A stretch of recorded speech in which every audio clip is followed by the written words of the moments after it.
What's up, dude? I'm good, my friend. How are you? Long time no speak. I'm good. Very good. Very good. We're recording this on the day of publishing the episode with Chad from Top Vegan TV, which is very Imagine. exciting. I'm actually quite looking forward to watching that. I'm not a fan of MasterChef. That's going to be quite good. Yeah, no, me neither. I've never really got into it, but yeah, Top Vegan should be very interesting, so I'm going to check it Yeah, out. yeah, definitely. The one thing that I get a lot of in debates is all the animals that you kill with arable farming. Ah, right, okay. Even though arable farming would be reduced on if everyone went vegan because we'd require less arable farming because we don't wouldn't need to feed 100 billion animals a year. Yeah, but Yeah. they Okay. would still come back that even in one field of plants, that we could even if you had an allotment, you'd still end up killing animals through your allotment. Blah blah blah blah blah. But then And how far do you take it? You'd be like the is it exactly, the which is why Jaists in India? Oh, come which on. is why that statement is important in this argument. Mm, yeah. You can only do as much as you possibly can, and to make it Yes. a like almost like a legal argument is as much as practicably possible. That's how it would stand up in court. Yeah. Absolutely. I have done everything I can possibly do within reason to reduce animal suffering. Well, I don't like That's this. it. Fuck off, you. You do what you can. Yeah, That's it. yeah, You do as much as you can. yeah. But I've just been while I was waiting for you to message. I was just looking through some social media, and I know we shouldn't do this, and we knew we should. I definitely don't get bogged down in it. But a load of people arguing amongst themselves, vegans arguing amongst themselves about pointless Oh. vegan arguments, and you're like, come on, please, why, Mm. why do it? Ah, why do it? Exactly. Why So I do can't, it? so I realised what was happening. I quickly came off of the Book of Faces and left it, and then you messaged me. I was like, right, okay, let's go and do this. This is going to be fun. Yeah, it's going to be a great laugh.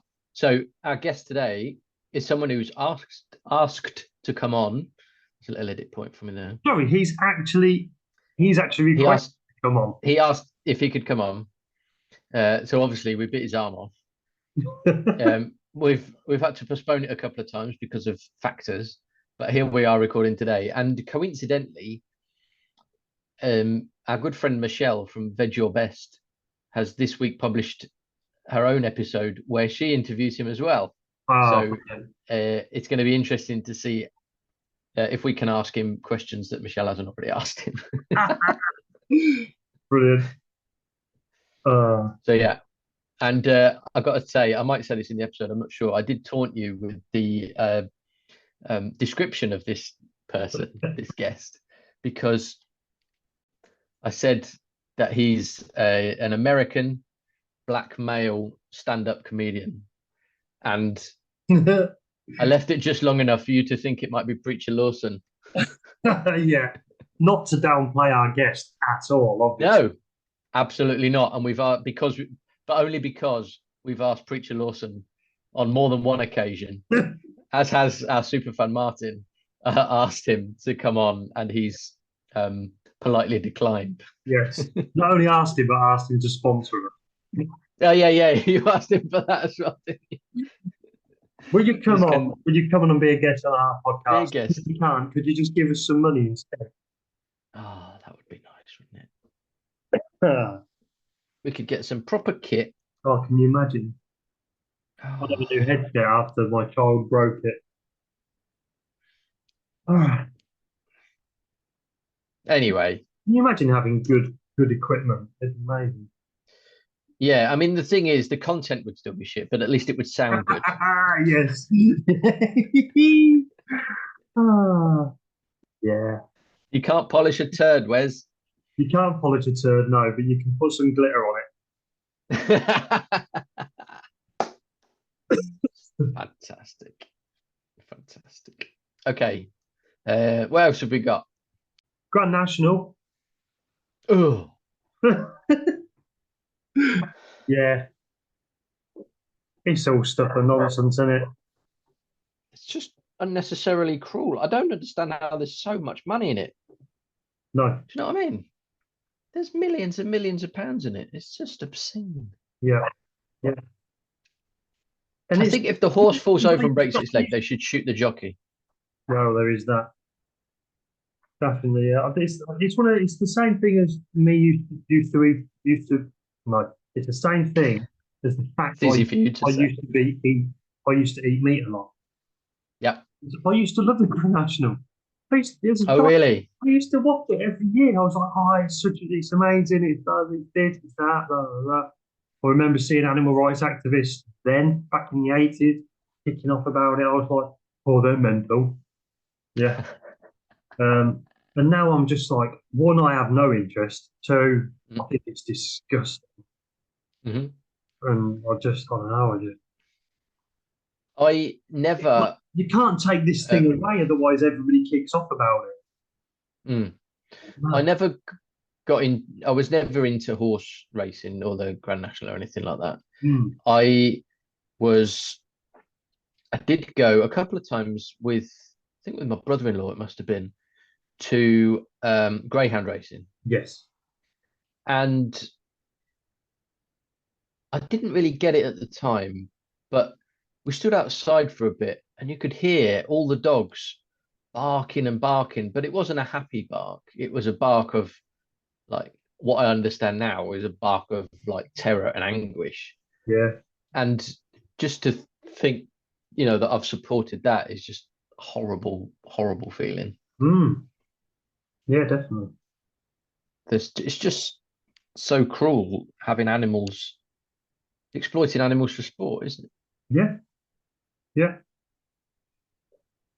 And then brings up the debate about horse riding. Yes. And I can only, again, as I have said, I like the quote, I can only speak for myself. I am not a horse owner. I have never ridden a horse. I thought you were going to say I'm not a horse. Not a horse either.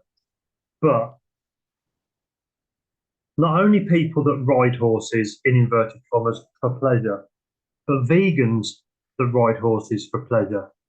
Now, I know we do, like we've discussed, the reduction of animal suffering. Mm. But if you're a horse rider and you do look after it like a pet, but then you choose to sit on it and ride it, where does that line go? And it does confuse me because I'm not a horse rider. No. I do know. And isn't all the kit leather? Leather, yeah. Yeah. So, yeah, what's the boundary between riding a horse and having a dog? Yeah. Yeah. If anybody has a good answer for this, by all means, send the message. I am no expert on it. No.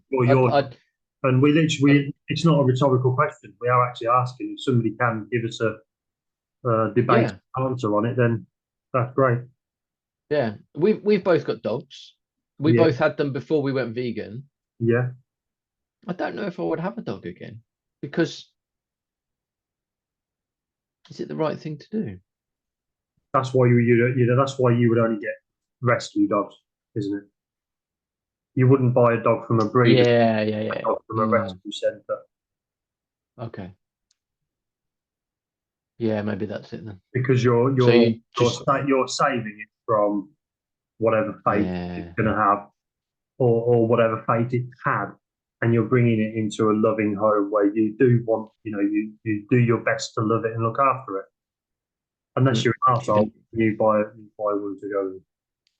There are things to them. We don't do that. We look at dogs because, well, even though my dog is a complete bonker. And even when our shit's on the carpet. Yeah. But then you do that, so. It's true. There's some things. There's some things that don't need to go on the podcast, and that is one of them.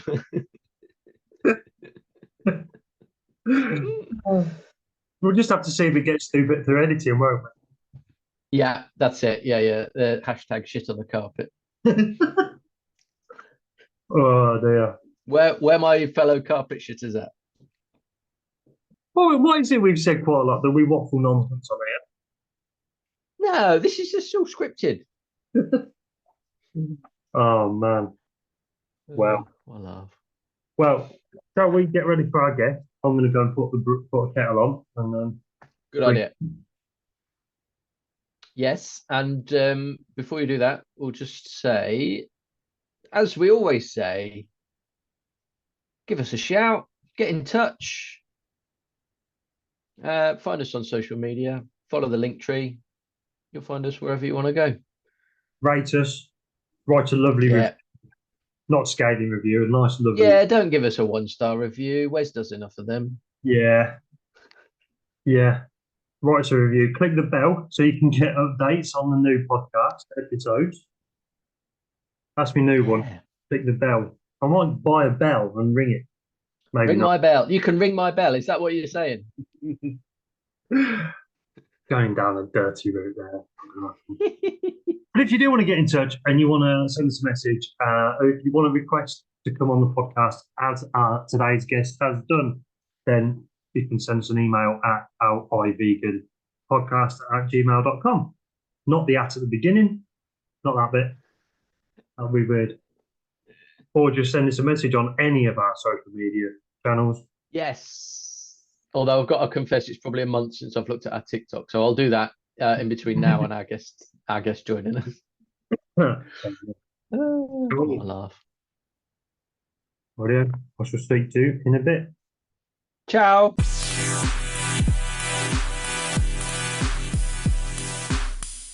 How you doing? I'm doing good. How you guys doing? All right, thank you. Not too bad at all. Weather's lovely here. What's it like there? Say that again. What's the weather like there? It's miserable and raining here because it's Britain.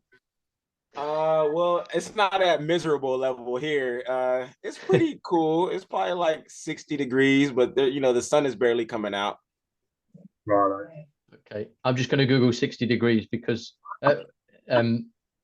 sorry, I was brought up on centigrade rather than Fahrenheit. That's something I've never ever got the hang of. So stand by. Yeah, so I wouldn't even know what 16. to call it. Yeah. Oh, 15. Okay, yeah, that's pretty good. That's pretty good. That's not bad. It's about 6 degrees here, which is considerably less than over there. It looks so like you're on the west. Sorry, go on. I was just gonna say it looks. Isn't it nighttime there? It looks like there's sun out. We've got a few minutes, maybe. It's just setting. Okay. Just setting. Yeah. We've got about another hour and a half of light. Okay, cool. Yeah. And you're on the west coast of the US? Yes, sir. Right? I'm in Los Angeles. I'm in California. Oh, wow. Awesome. Okay. I just picture Los Angeles just like loads of massive palm tree lined streets. And then Compton. That's just how I that's it. A lot of palm trees and then Compton out in the back. Yeah. Yeah. Keep that bit out the back. Yeah, you're right. A lot of the makeup out here, the architect looks the same. It doesn't matter if you're, in Los Angeles proper, or if you're 20 miles out. A lot of the scenes, a lot of the streets do look like that. Wow. Okay. Awesome. Okay, so I'm just going to do a little intro, if that's okay. Yep. But I wanted to check something. So your Instagram is Stephen Marcus Rutherford, but your name on the screen there is Marcus. Yeah. So which would you prefer? Marcus is fine. I go by my middle name. A lot of family calls me Marcus, but on stage, I go by my full name. Yeah, I've noticed that. I've watched some of your YouTubes and people introduce you as Stephen, don't they? Yeah. Or Stephen Marcus. Yeah, okay. Yeah, I didn't know whether to go by Stephen or whether to go by Marcus. There's enough Marcuses in the scene already. Oh, okay. So I was like, you know what? Let me just go by my full name. What is it about being called Marcus that draws people into stand-up comedy? Oh, I don't know. I mean, I'm sure there is a difference in an approach, because I know when I put Steven on my job applications, I automatically get the interview. Oh, what? But for some reason, Marcus keeps showing up to work, so it's just a different response, you know. So I think like my family initially, as I was growing up, I didn't know my first name was Steven. My dad's name is Steven, and I didn't know my first name was Steven until I was like in the 3rd grade. I always thought my middle name was Steven because people called me Marcus so much, you know. Wow. So I transferred school one year, and in that transfer, the paperwork, you know, whatever it was, the reality came that my first name was Steven. So when the teacher went to go do the attendance, they're like, "Is Steven Relaford here?" And I was like, "Oh shit, I must have a brother in here or something." I'm like looking around the classroom to see who else has my last name. They're like, "Steven Marcus Relaford." I was like, "Oh, wait a minute." talking about me. Oh, brilliant. Okay. Oh, that's funny. Okay, so as you may have guessed, listener, our guest today is from the US, a stand-up comedian. You may have seen his, you may have listened to his podcast called, now I'm going to sound ever so British when I say this, because I cannot say it properly, but you all had to be there. That's not how it's supposed to sound, because we just can't say y'all, because it just sounds weird.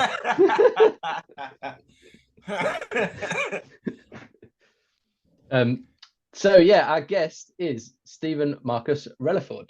Welcome. Thank you guys for having me, man. I appreciate it. You're very welcome. Welcome to How I Vegan podcast. So I mentioned the stand up there. Let's start with that. What's the situation there? Because you've got quite a few YouTube videos of you doing some stand up, and I saw recently that you did comedy for the animals as well, which sounds fantastic. So yeah, talk to us about your stand up. What's going on there? Yeah, so I mean, I guess I'll start from the beginning. I started in 2010, and my first show actually, before even doing an open mic, was at the Comedy Store. I did the main room at the Comedy Store here in Hollywood, and it was amazing. I think I got bit by the bug, you know, that night. So ever since then, I've been doing stand up in little pockets and areas and as much as I can, to the point where just running my own shows and doing my own thing and getting together with a group of guys and girls that, you know, we mold together pretty well, and we've been just rocking out. So yeah, it's been 13 years now, which is kind of odd for me because it feels like my stand-up, if it was a person, it would be like a teenager or like a preteen with an attitude. You know, it's like, what did you say? Go upstairs to your room, you know, like you better finish your homework type of thing. I'm like, I feel like a parent or something. And then, you know, I don't have a Netflix special yet. So it's also, if I tell people I've been doing it for 13 years, for some reason they kind of compare the years of me doing stand-up to like marriage. They always look at my wedding ring. They're like, "Oh, for 13 years you should be married. You should be married by now. Oh, you ain't got a Netflix special yet?" Oh man. And I'm like, well, we got in a fight in 2010, you remember, and I was sleeping on the couch in 2014. And then from sleeping on the couch, I'm back in the game now. So yeah, it's been a little journey. So I've been able to do stand up a little bit of everywhere. I was in New York last year up until the end of January of this year. And then I've got to do stand up probably a good portion of myself, like learning and getting my voice together. I was out in South Carolina, which is I was in the boonies essentially. I don't know if how familiar you guys are with the US, but I was in South Carolina, which is one of the original states to sell Black people, you know? Oh, wow. Yeah, it was like they still have the slave quarters up, and they still have like the auction areas up where they auction people off. So I got to hone my skills in that type of environment, which was interesting, very cool, very dope to learn, you know, how to navigate my artistry.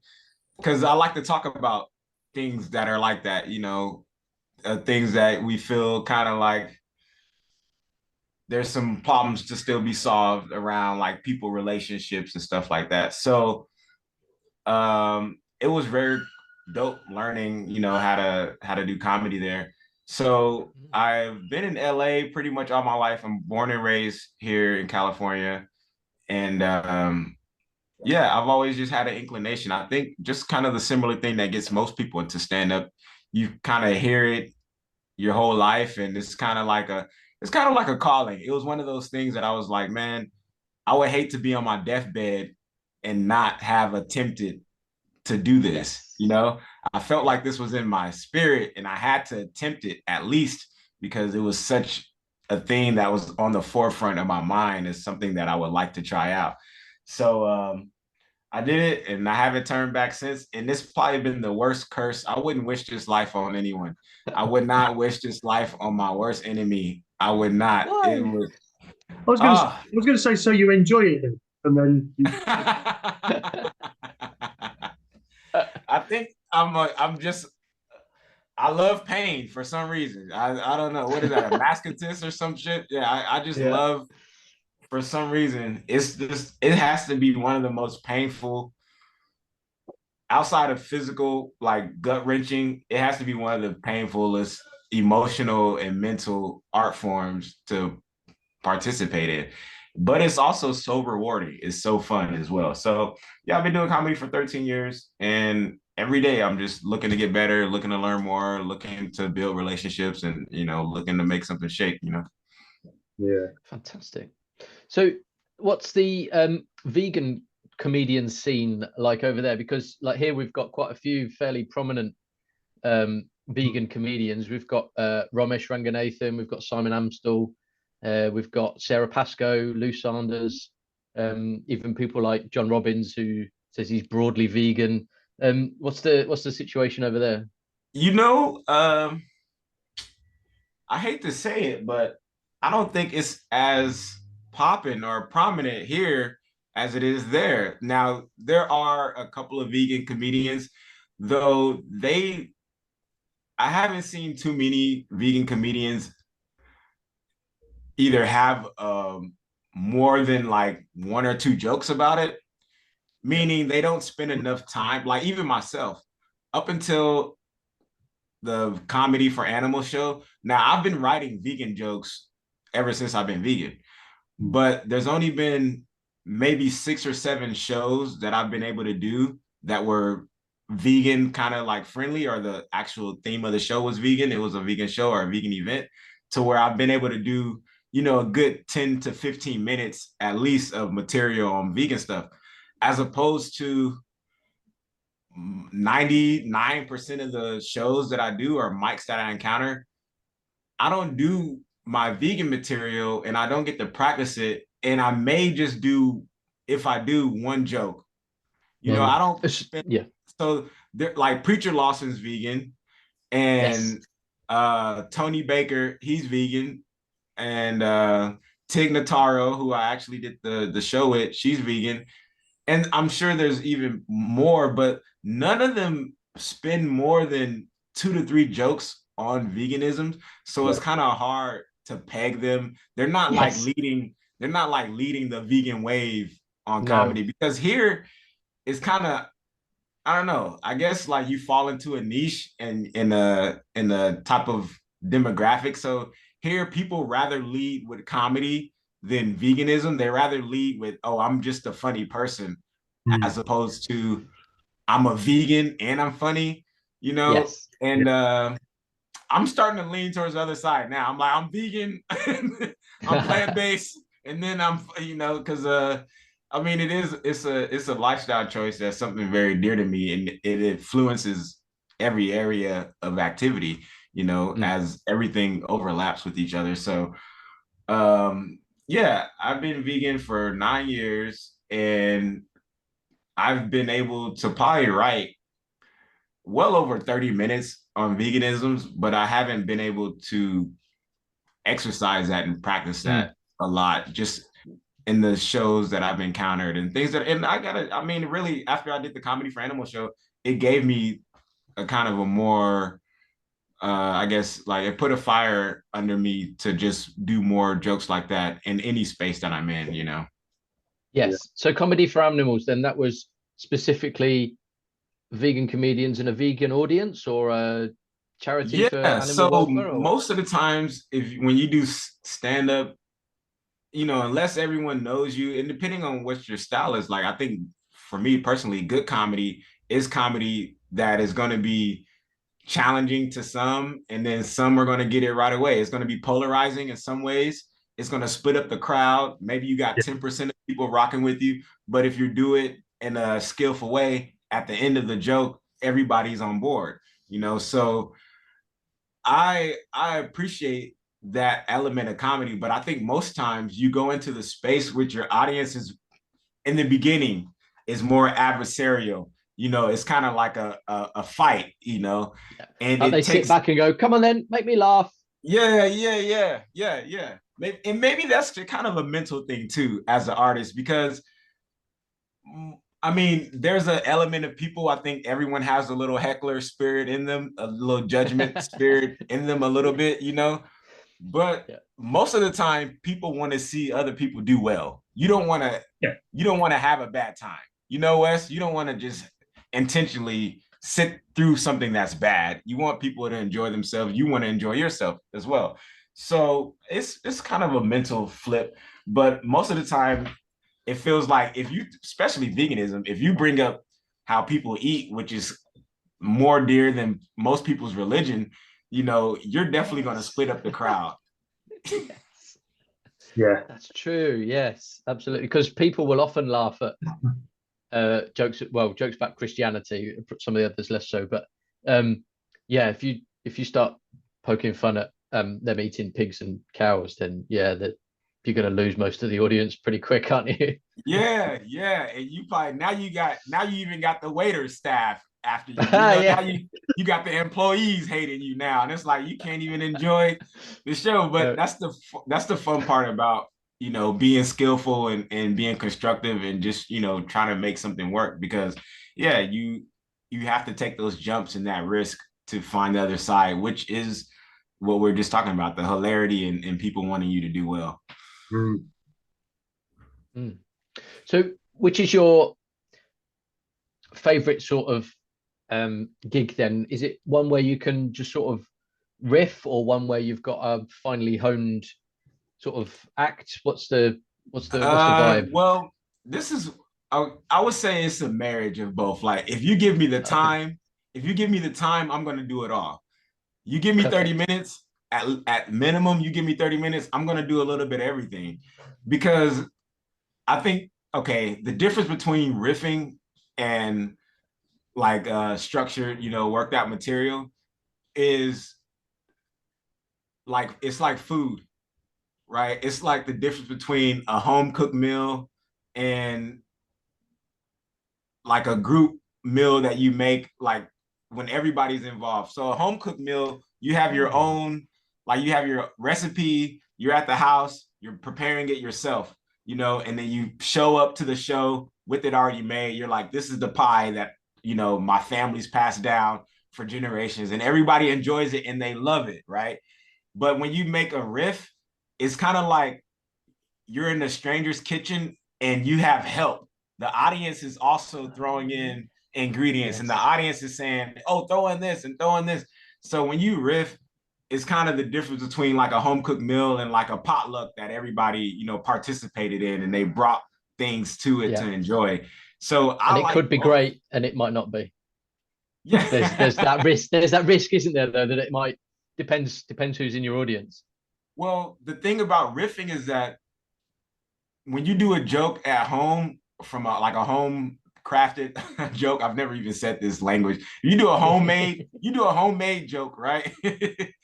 Versus like a group joke or a riff joke, everybody's in on the riff.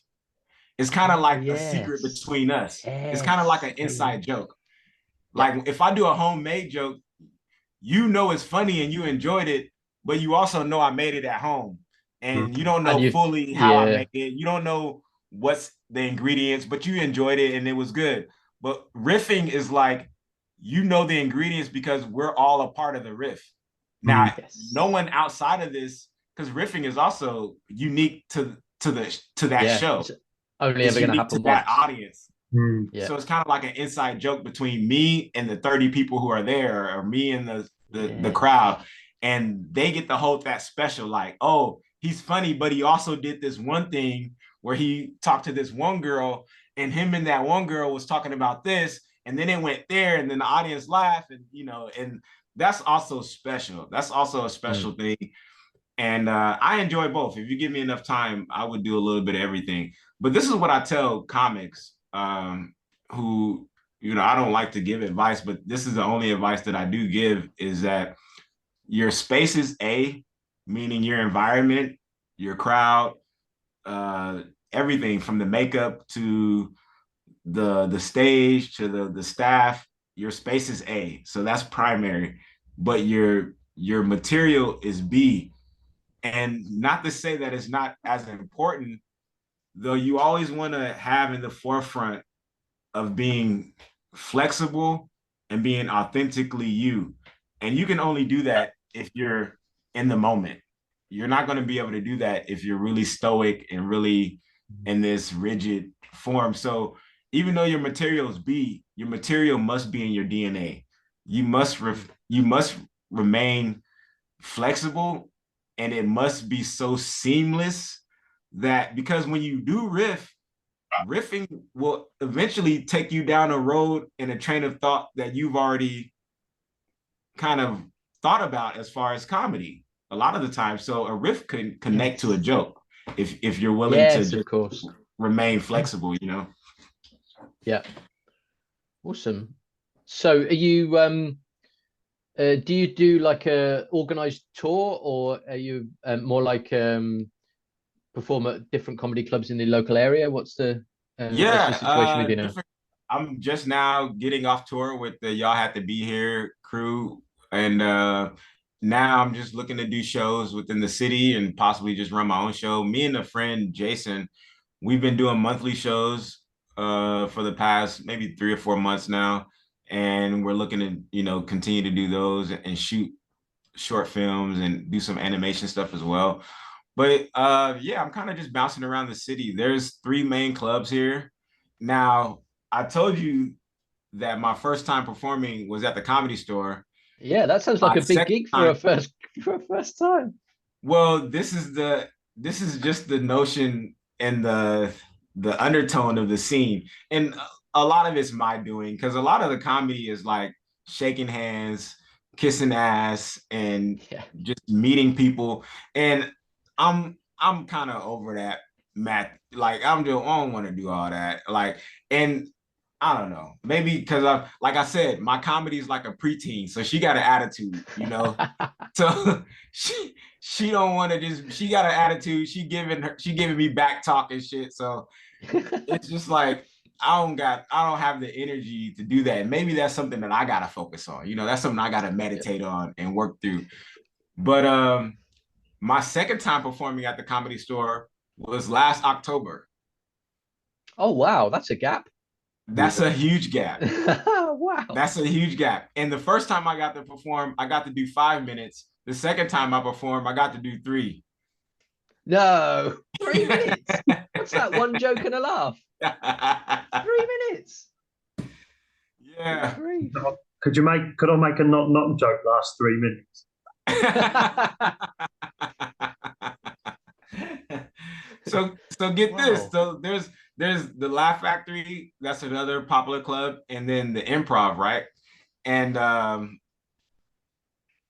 I've signed up for this Laugh Factory show like back in 2000, maybe 12, 2013, and I just got my audition during the pandemic over Zoom, and then they gave me my first actual real live show at the Laugh Factory is going to be on the 24th of this month. So it took all the way from like 2013 till the pandemic Why did it to, take them 7 years to give you an audition? that's how quote unquote packed in like world renowned this club is, to where people, and I was standing in line around there. They have a mic that happens like every Monday, and it's at 4 o'clock in the afternoon. So you show up at 4 o'clock in the afternoon, the line is already wrapped around the building. And it's just nearly like, unless you've shaken enough hands and kissed enough ass. And then all the time, there's people who don't have to sign up. They're able to go through, and just because they know people and stuff like that. But I haven't done that. I haven't, been that type of guy. So like, and I don't have the internet, clout, which happens at all three of these clubs. If you have the internet presence, or if you've shaken enough hands, you can bypass people who've been standing in line for years, and that's kind of the notion of it. So even now that I have this show at the Laugh Factory on the 24th, I'm thinking, should I just do all the jokes that I did back in 2013 that got me the audition? Never forgotten them. Yeah. Oh wow.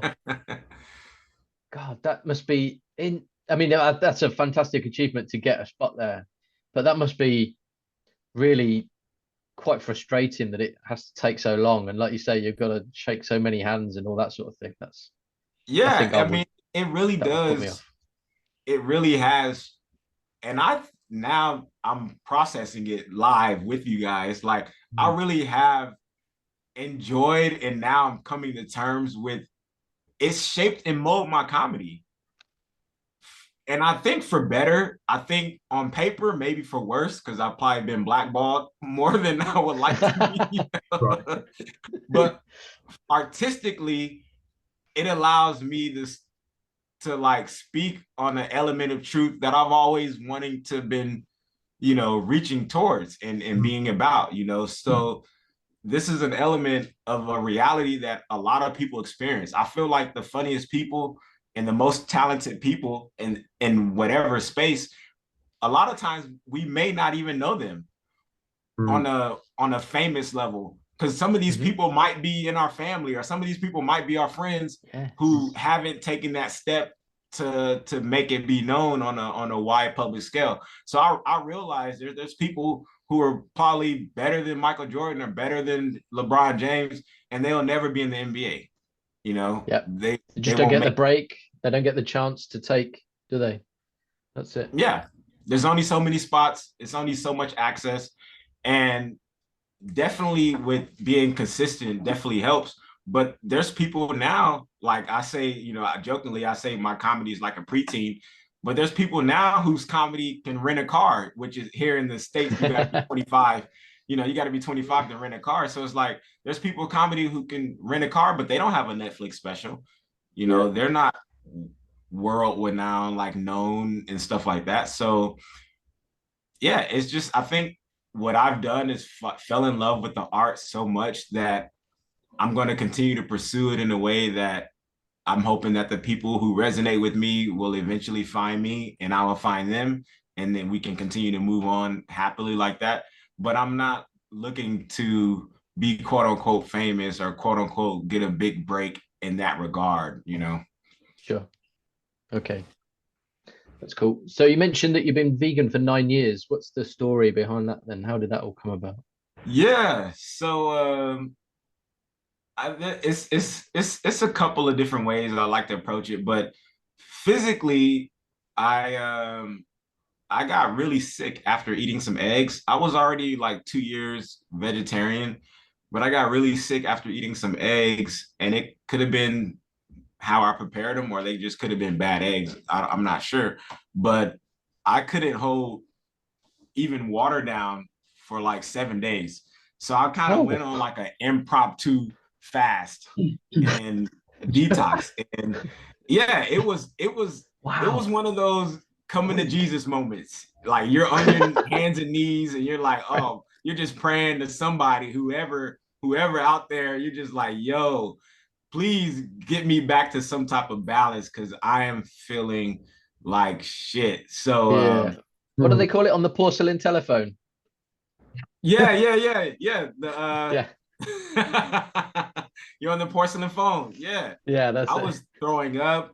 I was shaky. I was nauseated. Like I barely had any energy to walk. I was lightheaded. And this lasted for about 7 days. And during that time, I was like, you know what? I'm going vegan. Like I'm going plant-based. I just don't see the point of why I even ate those eggs. Those eggs were horrible. I didn't need that shit. And I'm just upset with myself, like, oh my gosh, okay, I'm not, Jesus, take the wheel, as they say. I was like, take the wheel, you in the driver's seat. Let me just, I'll be in the passenger seat. You go ahead and go. So that's kind of what prompted it. And then I had a friend too, Millie, who was vegan, and I just kind of seen the way that she navigated it, and she was never pressuring me or pushing me to be vegan. I just got to witness up close like how she was living in her lifestyle and stuff like that. So that was really cool. And then I want to say like I guess spiritually or whatever, however that you know whatever that means to each person. But I always kind of felt like this calling of just looking at it like logically. I whatever like I don't know. Did you guys invent people? Like, do you remember creating people? No. In what No. way? That's what I say to myself. Like, I didn't make people, and I don't remember like whoever made people. If there's a creator or a God out Oh, there, okay. whatever it happens. Like, I just don't feel like whatever made people also said, okay, in order for you to live, you got to chase down these other things that I made, or you got to capture these other animals that I've made. And it just didn't seem logical to me. And then, I'm thinking about it, I'm like, oh, it takes a village or it takes teamwork to capture meat, Yeah. Yeah. And I was like, oh, I'm too lazy to be convinced. I'm too lazy to be convinced to go chase down some. Like, there's people who break their ankles chasing the chicken because they're trying to capture the chicken. And there's not even that much food on the chicken, quote unquote food. So it's like, I just don't see the point. And I couldn't be convinced to chase down animals or meat in this prehistoric, man time, when there's plenty of food that sits still. There's plenty of food that lets you know when it's ready. It has a particular smell or color to it. It lets you know that it's ripe and it doesn't run. So I was just like, I'd rather just eat food that don't run or is not trying to get away. And it just make more logical sense to me, and those are the ways that I kind of look at it and think about it as far as, health and spirituality and for the animals and all that. I was just trying to cut as much, pain from my environment and plate as I could, metaphysically and literally. That's amazing. Love that. Apart from having the shit, did you find any part of that transition difficult? Have you had any difficulties ever since? I would say I think in some ways it was challenging. And it's okay. I feel like it's two-parted because the difficult thing was dealing with family and then family and friends. Like that first 2 years of veganism was probably one of the hardest because you're pretty much waving a flag in any room that you go in, and it can be even silent because eventually I was never the type to be like, oh, I'm vegan, even though that's a running joke about how vegans are always letting you know. I've never been that type. But eventually, if you spend more than an hour with anybody, the concept of food is going to come up. Yeah. Some form or fashion. People are going to ask you if you're hungry. People are going to ask you if you've eaten lately. People are going to ask you if you want to go get food and what do you like to eat. And even when people meet here, I don't know if it's the same there, but even here, even when you meet someone for the first time, just out and about, a lot of the early conversation or small talk is around what people like to eat. You know, what are the local restaurants that you go to? What's the local stuff that you like to enjoy and food, and what's the good food around here? And, you know, what fast food areas do you like to get, and what numbers do you get? So food is just such a big running factor in our livelihood, to where, yeah, even though I was never that type of vegan, food comes up to where your flag is eventually raised and people know what side you're on, and you just have to be like, oh, I'm plant-based, and they take it as they take it, But yeah.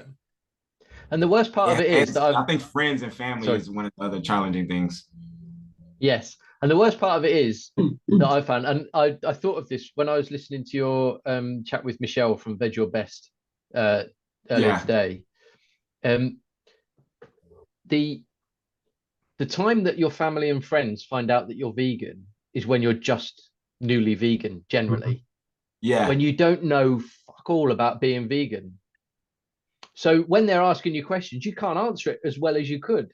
And yet, after like 6 months, a year, 18 months, when you know all the facts and you've watched all the videos and you've learned all about it, they don't want to know because you've been vegan already for a year or so. And so you can't go back to them and go, oh, when you asked me about being vegan before and I got it all wrong, can we just have that conversation again? Right. You can't do that, can you? It's so frustrating.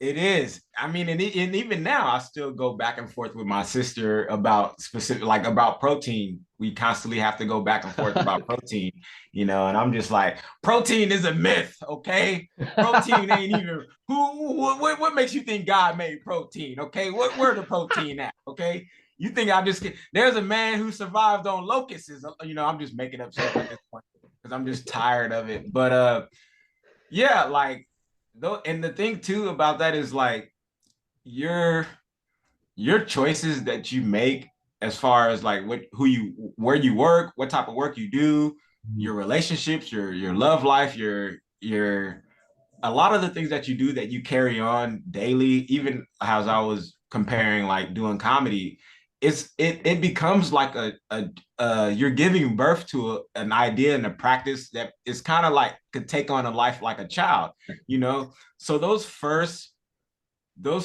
2 years and that first couple of months that you're vegan, it's like having a newborn, like you don't fully know it's turning you into a parent.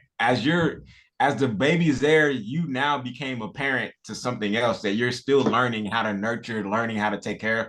And if you guys have ever grown a plant, it's the same thing with the plant. If you have a sprout, and let's say this is a mango tree or like a banana tree, but in the form of a sprout, it's like this. And you have to put barriers around it to protect it, because like you said, you fully don't know the ins and outs of what the growth of this tree is going to be, but you do know you have to protect it and nurture it. So I feel like, man, a lot of the times when people are making changes like that, they're probably better off keeping it to themselves for the first, 3 months to 6 months, just as you get more familiar with it and nurture it and get stronger in your practice. You want to get stronger in your practice because you don't want to teeter off. Because I know that first year I went back to Texas, which is like in the South here. They got really good barbecue. And a friend of mine was like, eat this, man, I made barbecue, eat this barbecue, come on, man. And I had a piece just because he guilted me into eating some food that he made, And that was just like, I regretted it. My stomach was hurting. I was feeling like shit. And there was just no reason for me to have that or to feel that peer pressure like that, when I should have been more, solidified in my own self-esteem as far as where I was in veganism and being plant-based, because I let that teeter me, and I was like, oh my gosh. And, those are some of the things where I feel like you do have to kind of protect the plant. You have to put something around it so an elephant doesn't just come into your garden and step on your new sprout. This is a new sprout. You're giving a new life to something. So you have to protect the sprouts, your ideas, like they're in the garden and they could be trampled any minute.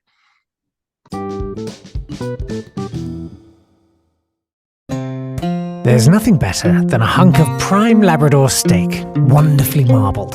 And that is almost entirely dependent on how it's produced. Elwood's organic dog meat has complete control of this entire journey. So I'm here at Elwood's farm to find out a little more about it. Welcome to Elwood Farms. Thank you very much, Elwood. I hear you do a bit of barbecuing? I do a little bit of barbecuing every now and then, yes. From a chef's point of view, consistency is key for everything. It doesn't matter if it's a Rottweiler ribeye, a Pyrenees mince, or a Lab sirloin. You can always tell when the dog comes from a place where it was well reared. And every step has to be right, doesn't it? Oh, you should see these guys. So, from an Elwood's point of view, there's complete traceability. Absolutely. Unrivaled traceability, so it's fine. Every single piece of dog meat. Yeah, from pup to farmer's market. Everything the dog's been fed. Everything about it. For each dog. Yeah, only Marks and Spencer's and Whole Foods do this. Where else can people order from? From elwooddogmeat.com. That's ELWOOD dogmeat.com. For top quality meat from dogs for people, meat that's local, sustainable, and humanely harvested, there's only Elwood's organic dog meat. They seem pretty friendly, don't they? They're more responsive to me than my kids, to be honest.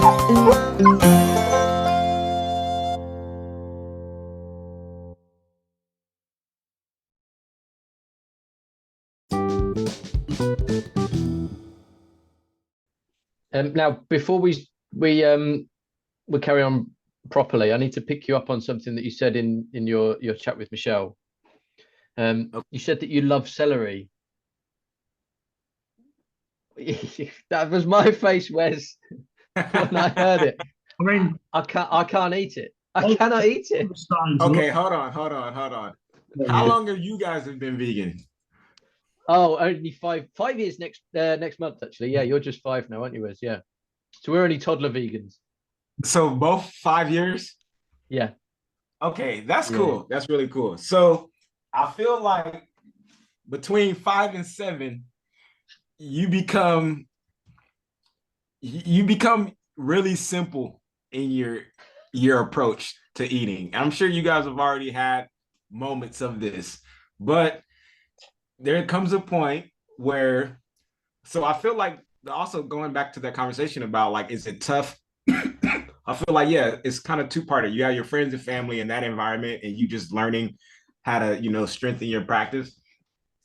And in that, you also are learning what you actually enjoy and like to eat.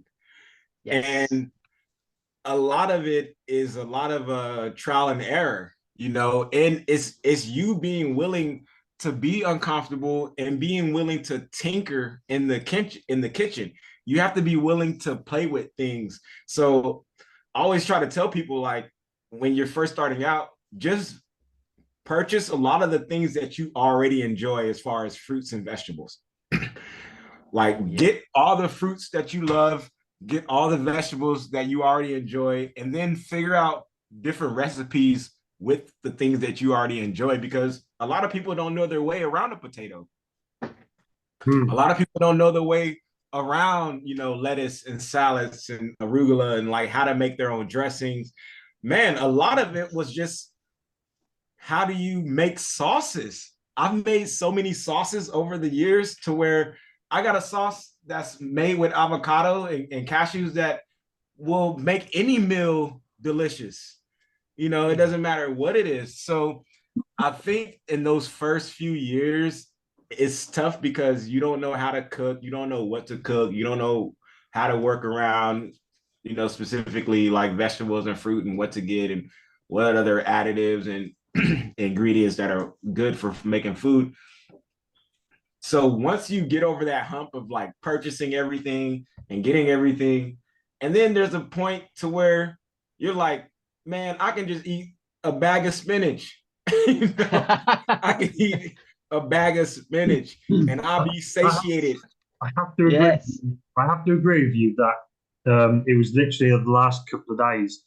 I've said it regularly for a while, but particularly recently, I was like, all I really want is just a plate of vegetables fried up in some spice. I'd be quite happy with that because I know that that's like the healthiest option. So tonight we did. I went to the shop and I just got a load of vegetables, bought them home, fried them, put some spices in, on some rice, and I was stuffed. I was He like, was done. Yeah. yeah, and actually I'm quite happy with that. Yeah. I don't need to overcomplicate it, and that sometimes you know, or we be quite processed shit, and that's no better. Yeah, and that's one of the things people beat us over the head with, isn't it? Oh, vegan food is so expensive, but actually, just a bunch of vegetables and some rice is pennies, literally pennies, isn't it? And yet, it's a brilliant meal. Yeah. Right. So I felt the same way. That's where the celery comment comes from, because there's been plenty of days where man, I've just had celery and avocado, and I've just eaten those two things together like chips, wow. And it's make some guacamole or something, and it's perfect. So wow.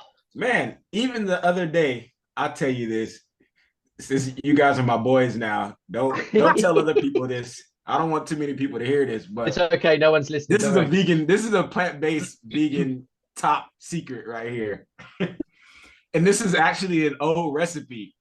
So you get to the point in your kitchen where you're running out of items and you're like, oh shit, I'm just making whatever the fuck I got in the kitchen. I'm gonna put it together. I had nothing but an onion. Right. Have you guys ever eaten? I'm sure you guys never have, but because maybe your parents have. This used to be an old like food item. This is like an old like 15th century food, but people used to eat roasted onions. Just I thought you were going to say onions. Raw. Yeah. Roasted. Yeah. I thought you were going to say raw. Roasted onions, yeah. Yeah. Yeah, so I just had a roasted onion, and I've probably ate the whole bag of onions roasted. Like, wow. All you need is a little oil, a little salt and pepper, and 350. Wow. And you bake it for an hour, and it's moist, it's juicy, it's soft. It's like, oh my gosh, it's the most delicious thing. And it was like, talk about pennies. That's nothing. Yeah. That's nothing. Wes has just gone to check if he's got any onions. I just thought if I've got an onion, I'm going to chuck it in the oven. Man. Yo, Wes, try it out. Let me know, man. I want to see a message. Try it out and be like, you know what? That was actually pretty good. If you got any vegan butter or any oil or anything, salt and pepper, a little paprika or whatever, man, it is delicious. And that's it. Fantastic. Awesome. And this is another reason why I think people are addicted to like meat and eating, because even like we just said, it takes a moment to where you're like, oh, I can really be satiated with something simple, and it takes a while to get there.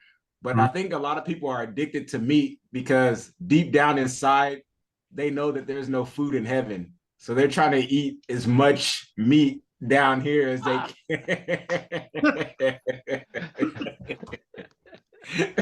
They're trying to eat as much food as it's going out of style, because it literally is if you're going to die anytime.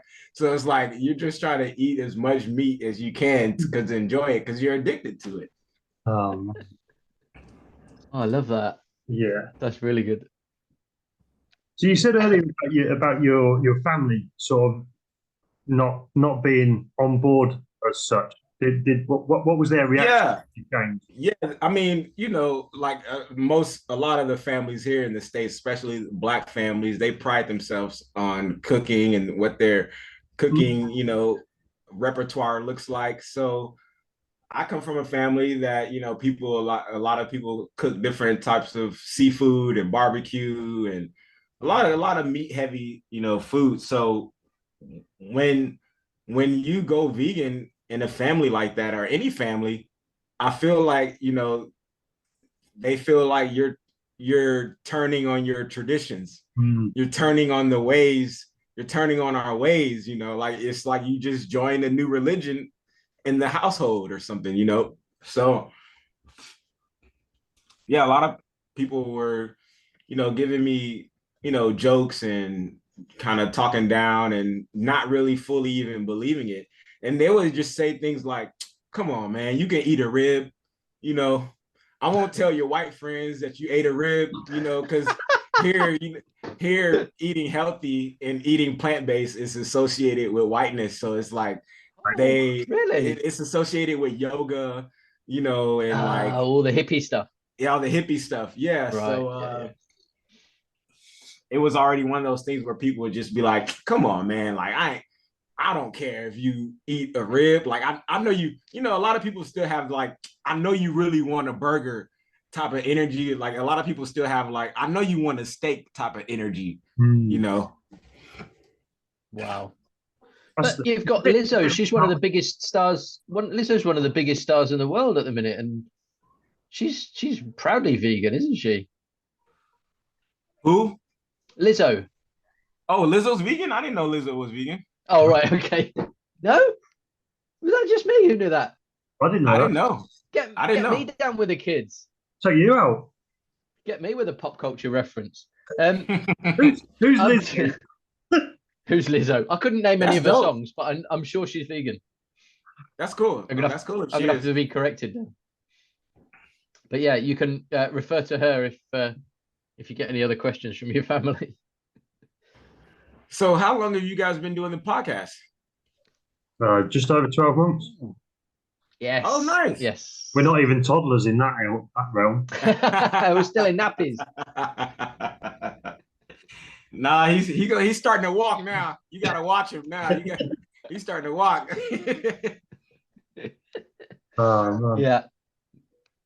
Yeah. We're getting there. We kind of feel like we know what we're doing now. Cool. But even if it doesn't always sound like it.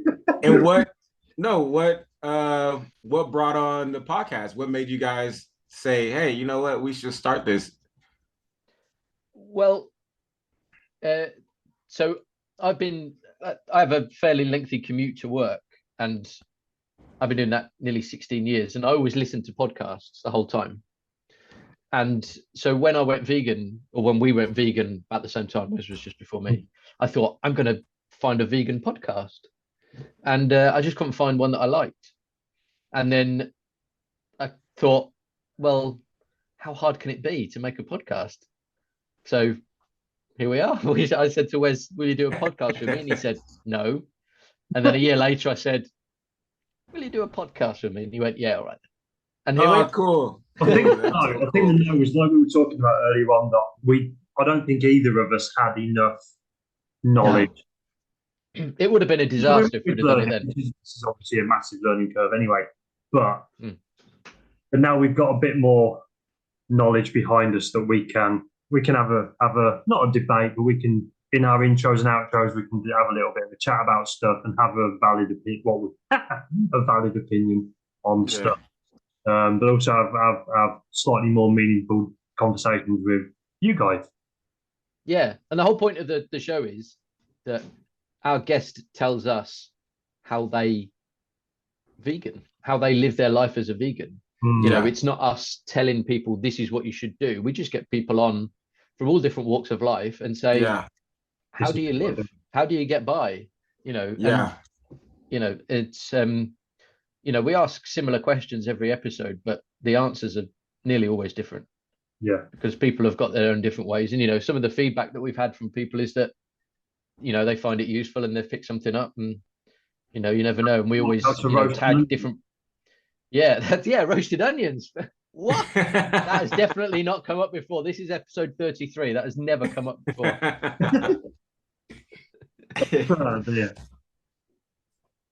So if somebody listens to it and they think, oh yeah, that's useful, we tag all the products that people mention, different companies and stuff like that, just to help spread the love, really. There's so much in this area that people just don't know about. I've learned loads from doing this. It's been great. Yeah, that's so cool, man. Congrats. I love to hear it. I love to hear it. Do you guys, there's a football team out there, right? Because you guys are in the UK. That's all like fully vegan. Forest Green Rovers, yeah. Yeah.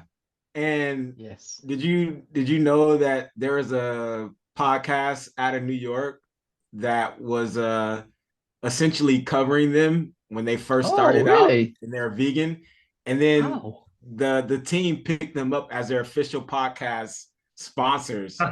So it Fantastic. was so cool because it's like a vegan team and it's a vegan podcast, and they're kind of doing it as a gag. They're just like, we're gonna follow around this vegan club because it's pretty cool what they're doing, and they just talked about football and talked about this vegan club to where the following year they got brought in as their official podcast, sponsors or whatever.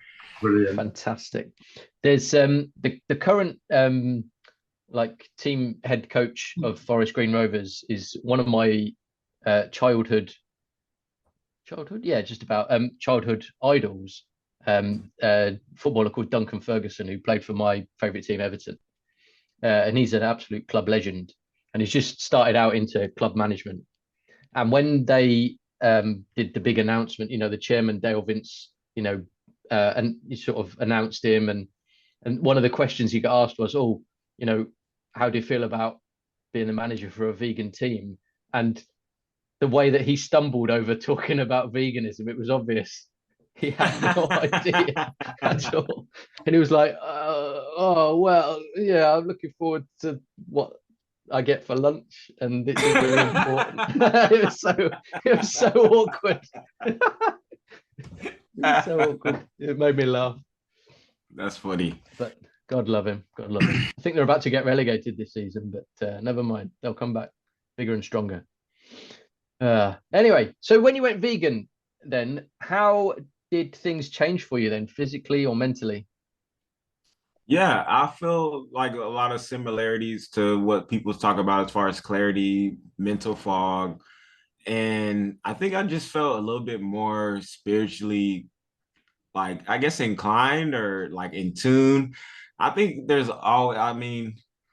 probably varies for each individual, and I'm looking to get stronger in that practice. But I think whatever is roaming around the mind, and however you get messages and however you get inclinations and callings to do things, I think that's a clear, connection between like whatever brought us here or the energy that we use. And it definitely got me a little closer to that. And I just felt happier. I felt happier. I got to know where my food was coming from to an extent. I got to know how my food was processed. I actually got really heavily into gardening and planting around that same time. So I was growing food and learning the different, just the growing process and the ways of procuring and food out of the ground, and even practicing aquaponics, to the point where I was building aquaponic systems for people, which is a way to grow food using fish or using a pond. So you can have a pond or a pool or a fish tank, and you have your fish tank here and you have your plant source above the fish tank. And with a pump, you can just rotate the water from the fish tank up into the plants, and it will just be a cycle throughout the day to where now you're using the nutrients from the fish waste, and it's growing the plants just that much faster and that much, vibrant. So getting into stuff like that definitely like just made my understanding of food and plants and just a little bit stronger and deeper. So yeah, I feel all those things, physically better, mentally better. I've gotten to like going into plant-based and like veganism allowed me to explore fasting and like just other ways of eating, like mono meals, to where I'm looking not to eat as complicated on some days. So I'm like, okay, I can just have melons and grapes today, as a meal, and just keep it, on a more hydrating level. So I feel like a lot of what I've come across and learned is due to going into a more plant-based lifestyle and exploring that. And yeah, I feel tremendously better about that, because that's everything really. It's just like where you are, you know, where you are in your heart and stuff like that. So yeah, I feel, even thinking about it now, I'm like, yeah, I'm so happy that I made that decision. And it's only been nothing but cool. Fantastic. What's the best thing about it? What's the best thing about being vegan? I think problem solving around mistreatment. Like I'm doing my best that I can to an extent to problem solve the concept of mistreatment. Like I want to combat and counter mistreatment as much as I can. And going vegan and being plant-based is an actionary and a visible way that I'm looking to counter mistreatment in my environment. And I think that's one of the best things, if not the best thing, because yeah, I think as a collective, we will fully never get to enjoy the concepts of peace and happiness unless that's, you know, permeated through all of our activities, unless that's like part of, until that becomes part of our practice in every area of activity, I don't think we'll know the fullness of joy that we could experience. Like even now, I think that's why now across the board, life feels like a parody of what it could be. We all know deep down inside that things are not the way that they ought to be. And if they were, they would just be that much better.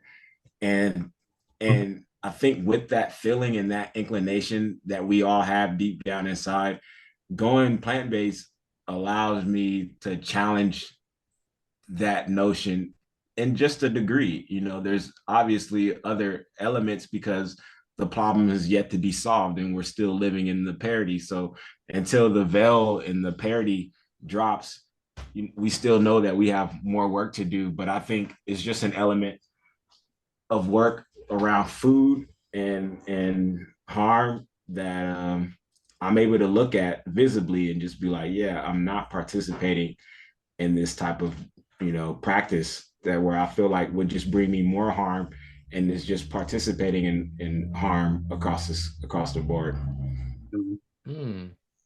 Awesome. Very profound. Yeah. Oh, thank you, man. That's why I do comedy. That's why. You know, I was trying to run for office, but nobody was paying attention to me. So now I tell jokes. Oh, brilliant. Okay, so apart from roasted onions, what's your favorite vegan product at the moment?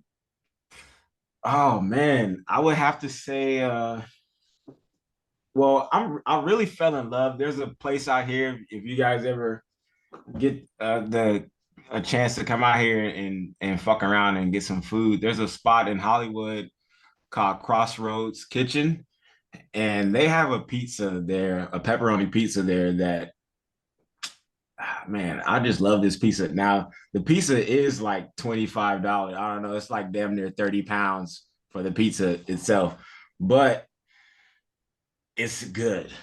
It's so it's worth good. it.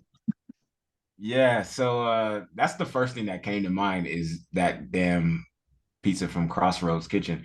But I'm also thinking about, there's a spot in downtown LA called Wild Living Food, and everything is raw or like partially cooked. It's one of these fancy dandy like raw food vegan spots, but they have a pasta. They have a warm pasta like a Alfredo, and it is so good. They use kelp noodles, and it's just an amazing cashew type of pasta that they have. And man, I love it all. Like if I looked at my food app, my ordering like Postmates or my Uber Eats or whatever, I got all different. I order from vegan sushi spots that I enjoy. There's a spot that makes a good portobello mushroom burger not too far from here.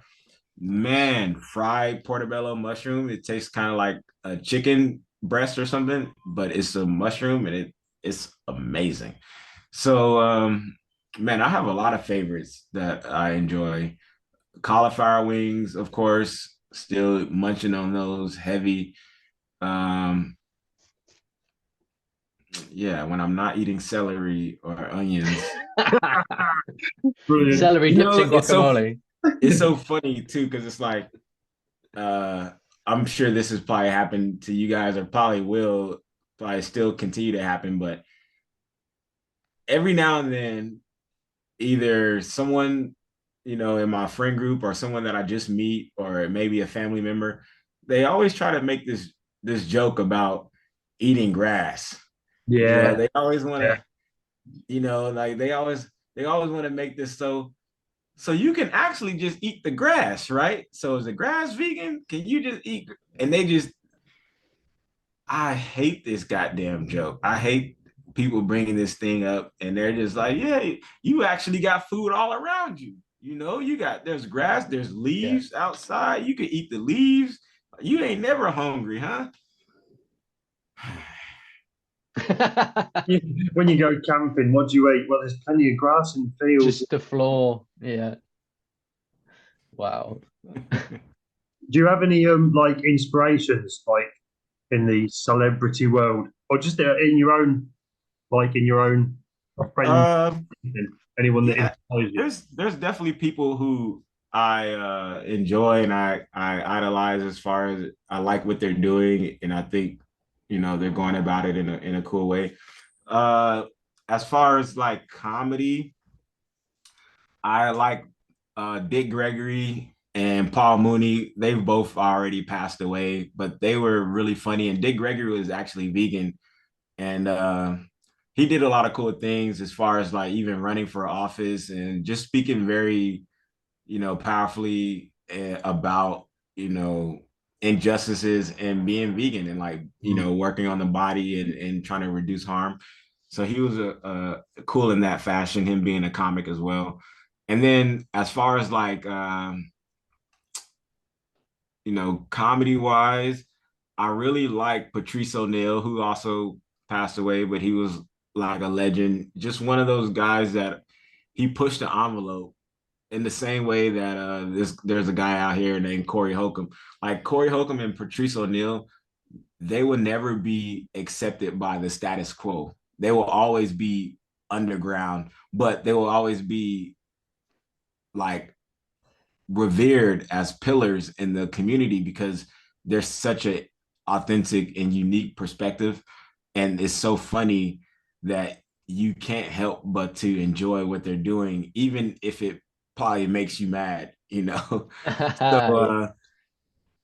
like Patrice O'Neill was really thought-provoking. And I think Corey Holcomb is just like, he's just more silly and loose. He's probably even less caring with the things that he says. So he's like completely off the cuff, but a lot of it is spot on, and it's just funny. So it's just like, oh, you have to give it up because it is what it is. So I admire that, because those are two people, and I think all four of them that I've named, and there's plenty of others, but those are people who kind of like stuck to their artistic, path, and didn't veer off the path to appease the status quo, and like, trying to assimilate, to just telling whatever jokes that they thought needed to be told. And they tell jokes that, people aren't hearing. And also, people that should be hearing them, or that do need to be told on an artistic level.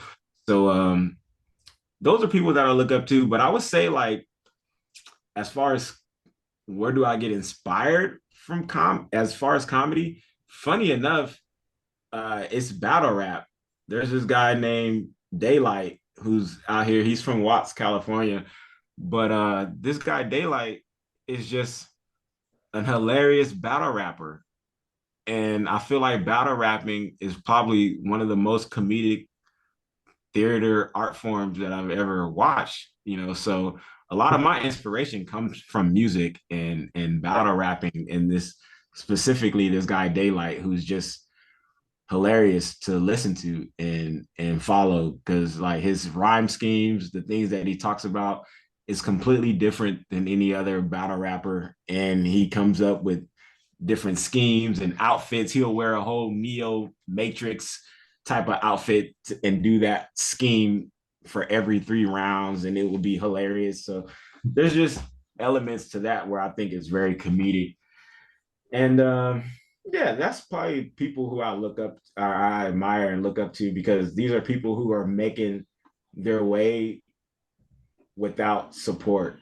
You know, and I enjoy, because I feel like that's very akin to my story. I feel like a very I don't know if you guys are familiar with MF Doom, but I feel like a underground musician. Like, I'm not gonna fully pop in that way, but the people who hear me are gonna love it, you know. I like that. Yeah. Okay. So do you have hope for the future of veganism, of humanity in general? Oh man. I mean, there's always a speckle of hope. You know? I don't think hope can be stomped out as long as there's life, you know? Now, the quality of that life and how that life is able to express itself, it varies, right? Because that's the whole veganism. We know that there's animals that rather live happily lives, eating the things that they want to eat without anyone disrupting their interests, you know, them having families and them doing things. And that's a form of life, but it's the quality of it, I would say, is very poor. It's something that the animal doesn't want to live in, that type of environment. And I think it's similar to us. I think humans, a good portion of us have helped build what only could be compared to as like a prison type of system. No matter where we are on the planet, we help concoct and fortify these walls that imprison, you know, our behavior and our practices. So hope, I think prisoners remain hopeful because they've woken up another day and they get to possibly chip at the wall, or possibly, it depends. See, the prison is so fragmented to where some people are just looking to paint the walls in the prison, and some people are looking to escape. Some people are looking just to get seconds during lunch, you know, and some people are looking to escape. Some people are looking to be able to spend more time outside on the yard before they have to go to sleep. And some people are looking to escape the prison, you know, so the prison is so fragmented where hope will always be an element as long as there's people waking up in the prison and seeing what's their environment is like. But their interests, unfortunately, could be altered or could be offset. They could be deterred in a way if they're not fully strong in what they desire and what they want and what it looks like. So, I mean, it's tough to answer that question because I think in the immediate now, oh man, I think we're only going to see more pain and heartache. Like we've been associated here, at least in the States, with like some sort of mass shooting every, you know, more than one maybe a day every month. Huh? More than one a day, hasn't there been so far this year? Something like that, yeah. Yeah. So incredible. There hasn't been any downtime where people could just address the wounds that have already been inflicted and like try to see where they are mentally and physically to assess the situation. Like we haven't even fully been able to assess our environment. So I feel like, unfortunately, unless a miracle happens, we're only going to see more of like some turmoil and some bullshit going on. And I do remain hopeful. I think that's one of the reasons why I do comedy and I want to express myself artistically, is to kind of change the narrative. You know, I want to make, if unfortunately it's like mistreatment is fashionable. Like mistreatment is a fashion, like a jacket or like a t-shirt that we wear. And it's the only fashion that the prison produces. The prison doesn't make other clothes. You can't wear other clothes to separate yourself from the prison. You're in the prison of mistreatment. So all your clothes are striped and they're the prisoner's uniform. So until we could break the fashion of mistreatment and the fashion of just what's keeping us bogged down, I think then we can look at it a little bit more constructively as far as like us moving into an area of change and what looks good. But until then, I think we're going to still experience, unfortunately, a lot of the same that's been going on, if not just more so. It's like we hope to continue to have things like this in this podcast and people continue to find their own form of truth, because really that's what you do. I wouldn't follow any celebrity. I wouldn't follow anybody if they weren't resonating in the truth that I found in myself. So that's something that I listen to is don't follow people, follow truth. And the truth will lead you to your people, you know, because everybody will be following that same type of truth. Yeah. So I love that. That's how I honestly feel. So I think it's going to be similar. You know, I would answer that question with that type of statement is, yeah, I remain hopeful. I definitely think that there's hope for humanity, but I also think that there's going to be, unfortunately, a lot of tears and bloodshed as we get to a collective truth and understanding to where we can move into a constructive space, you know? Yeah, man. Long-term hope and short-term despair. Which is probably the playbook for control, really. Because it's yes. like, just leave them a little bit, you know, let's have them in despair, but just leave them a little bit hopeful to where you know, the rebel fully doesn't turn over. Yes, as a way that's true. That's true. Yes. Yeah. How depressing. Well, that's a great time to finish. Thank you guys, man. This was great. This was awesome. It's been a pleasure. Thank you. That's been awesome. Thanks so much. This is really awesome. I appreciate you guys making space for me to talk some plant-based shit. Yeah, not at all. Not at all. It's been great. And we've loved talking to you. Thank you so much. Thank you for coming, Max. It's been a pleasure, pal. Yeah. Can't wait to hear the episode. That was good, wasn't it? Ah, man, that was so funny. He's a very, very funny guy. And if you haven't seen any of his output yet on YouTube or anywhere else, then we'll tag him in the episode. You can follow his link tree and it will send you to his podcasts and his YouTube, etc. And treat yourself, because you're going to have a laugh. You're going to have a great laugh. Absolutely. And it got quite deep and meaningful at times as well. Yeah, really good. I really like that last comment. That was really good. I'm going to have to re-listen to it to make sure I get it right. Follow your truth and you'll find your... Don't follow people, follow your truth. Yeah. And the truth will lead you to your people. That's fantastic. Wow. I love that. I wish I was that clever. Yeah, come out with a profound statement just once in your life. This is why we have guests on, you see, because neither of us could come up with anything like that. Cool. Fantastic. Well, it's been a pleasure as always. Yeah. And I hope you've enjoyed it. And if you want to come and join us on How I Vegan podcast, then drop us a line, either on our socials or by email, which is howiveganpodcast@gmail.com. Otherwise, like, subscribe, share, rate, give us a review, and all the other good stuff.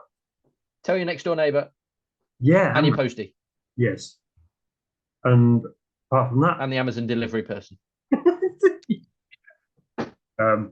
We'll see you next time. Thank you for listening. Yeah. Cheers. Ta-ta.